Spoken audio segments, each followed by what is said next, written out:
So I was telling you that you need to check show total effect model from here because in case of mediation, we need to have the total effect, which is required over here.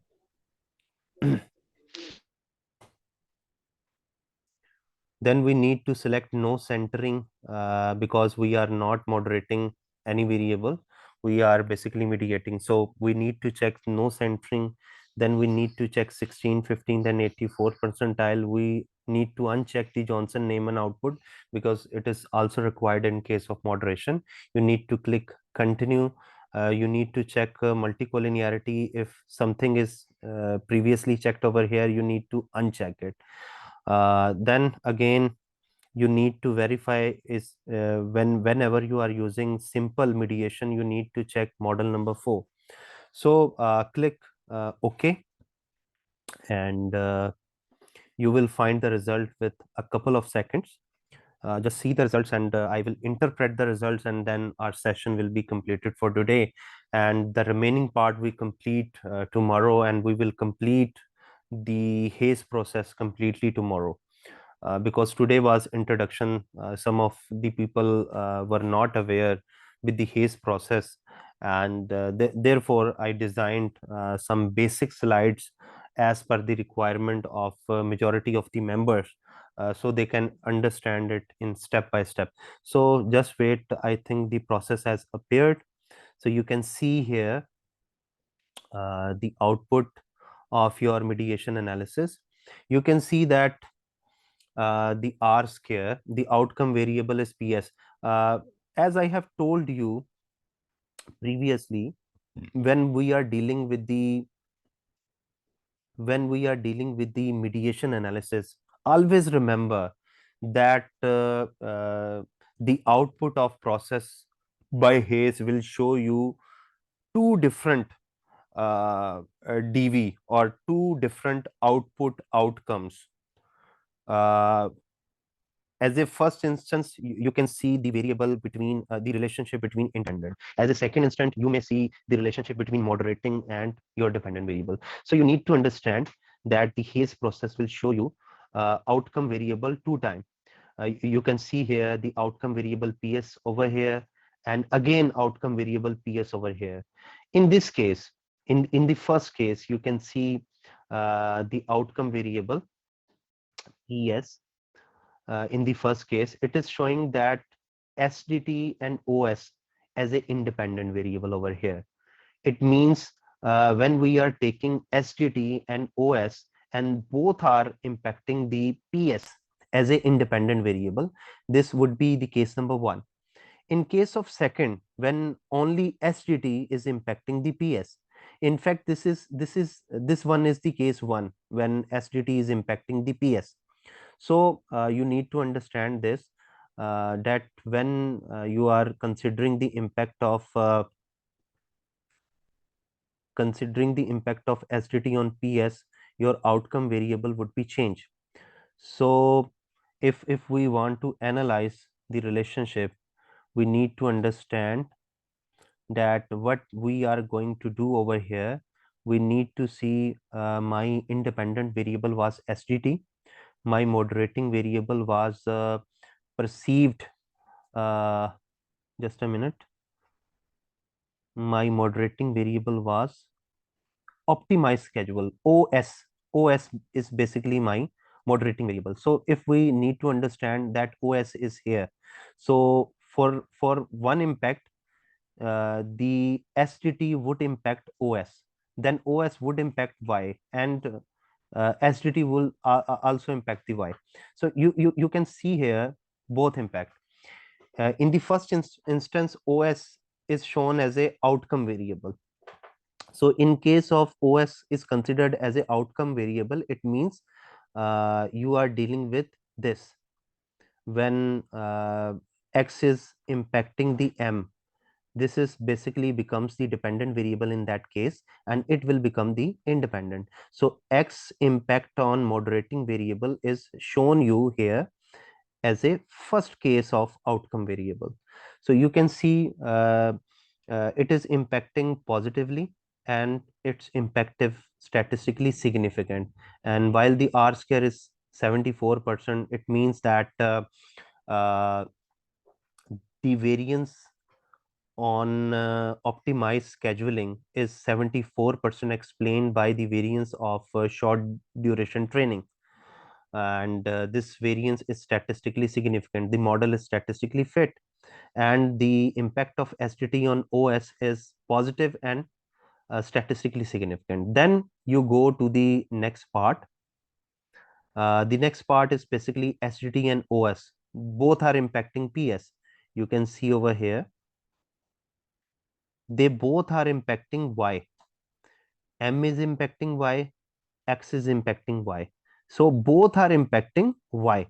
So you can see here the impact of your independent variable and your moderating variables. Both are considered as an independent variable for PS.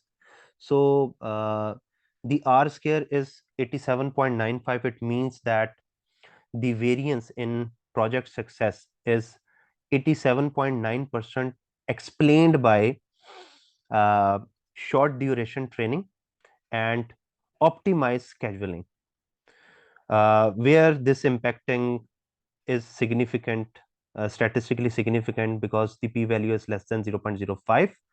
You can also see the individual impact. STT is positively impacting your dependent variable, and as well as OS is also positively and significantly impacting the PS.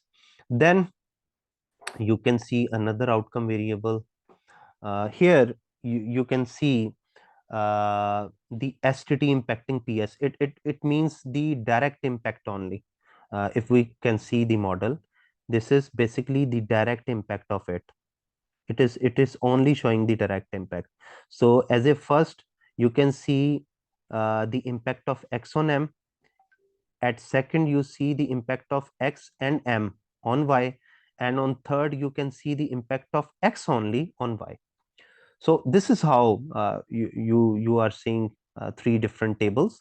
So in the third instance, only STT is impacting positively, and with a statistical significant value. And as a alone, you can see the highest T value and the P value, which is much higher uh, than the combined effect of STTOS. So the R square is 85%, 0.8573. It means that the variance in PS is 85.73% explained by STT.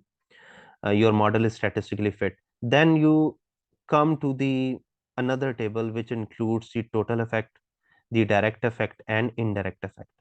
So what does they mean actually?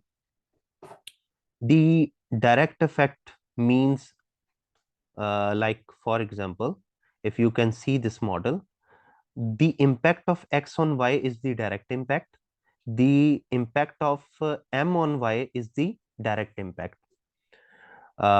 Indirect impact mean how X is impacting Y using M.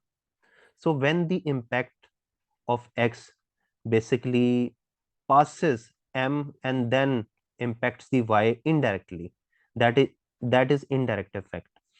And when the impact of X on M and M on Y is basically multiplied, like if you are multiplying the impact of X on M and M on Y, you basically combine the impact of both of these lines, then it will become the basically indirect impact. You can see here the total effect, the direct effect, the indirect effect. So total effect is basically the combination of direct and indirect effect. So whenever we combine the effect of direct effect and indirect effect, it becomes the total effect. So how we can interpret it from here? If we want to analyze the direct impact, the impact from M to Y and from X to Y, that is direct impact. The indirect impact of would be from X to Y using M, that would be indirect impact. So whenever we combine the indirect effect with direct effect, it will become total effect. So here you are seeing three different tables. So first you need to understand the direct impact. Effect is 0.6388, and you can see the p-value. P-value is basically less than 0.05. It means direct impact is significant. It means all the direct path, like the path from x to y and from m to y, they are significant as a direct path. So if we can see the indirect effect, so how can we understand the indirect effect?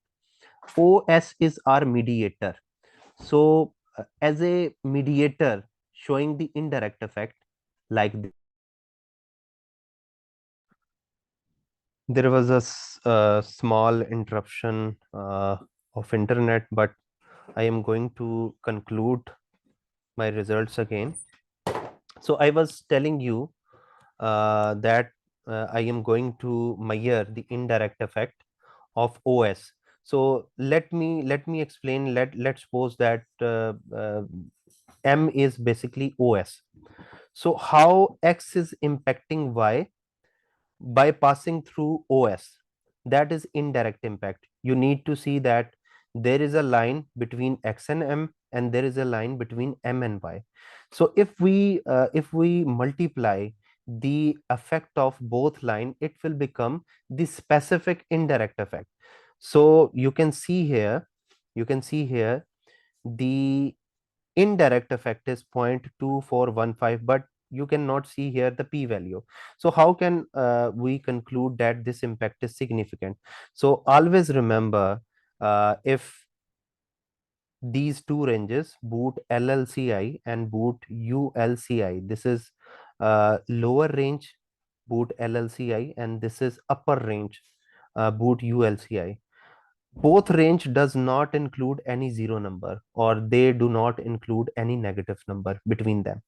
So if zero is not included in both sides, or one is not included in both sides, it means your mediation impact is significant, or your indirect impact is significant. So here we can conclude that yes, the mediation impact is basically significant between your independent and dependent variable, or you can say that your mediator basically explain the impact of independent on the dependent variable.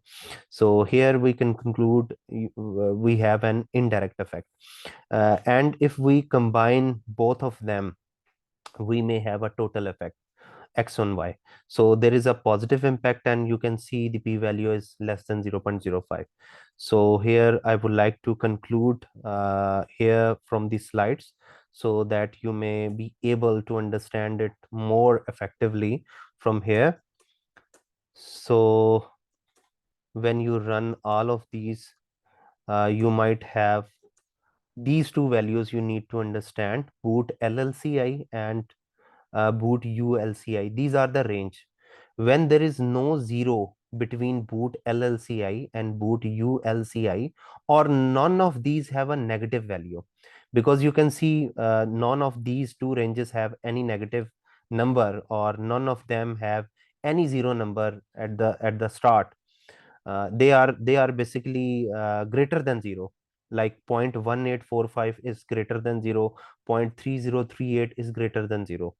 If any one of them have actually equal to 0, or any one of them have a negative sign, we may consider that this indirect effect is not significant. So when there is no zero between boot LLCI and boot ULCI, or none of these have negative value, it means there is a significant indirect effect, and it is partial mediation. Why it is partial mediation?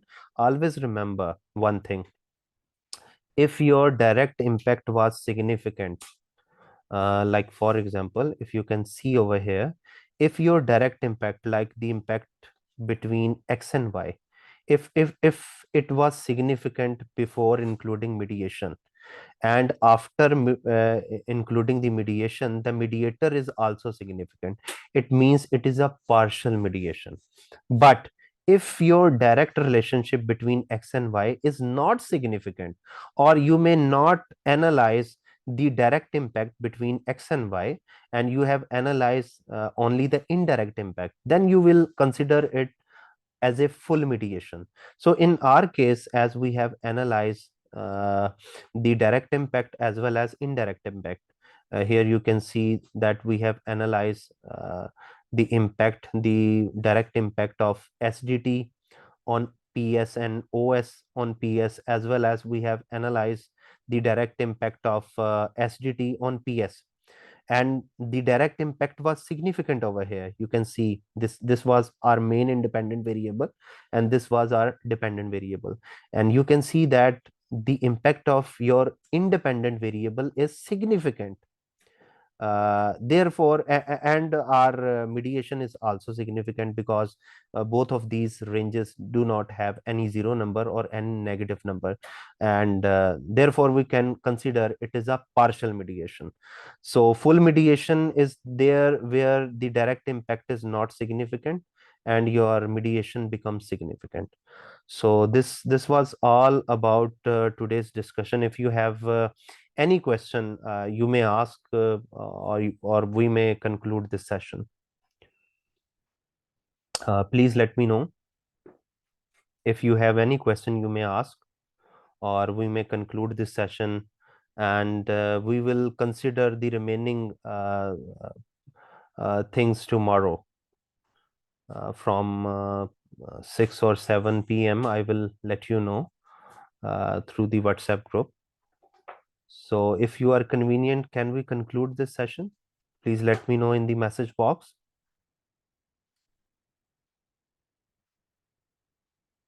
If you can hear me, please let me know. Should we conclude this session? I think you people are unable, or you may be quite busy in somewhere. So let's conclude this session. You will see the recordings afterwards. So this is all about today's session, and we hope to complete the remaining parts, like what we have remaining. We have remaining, like we have discussed so far, downloading and installation of process. For SPSS, we have considered simple moderation analysis, we have considered simple mediation analysis. What are the remainings? The remainings are sequential mediation analysis or serial mediation, then mediated moderation analysis, then we will be doing moderated mediation analysis tomorrow. So we have considered first three contents of Hayes process. So I hope you have learned a lot, and we will conclude this session. And stay safe, stay blessed, and thank you very much.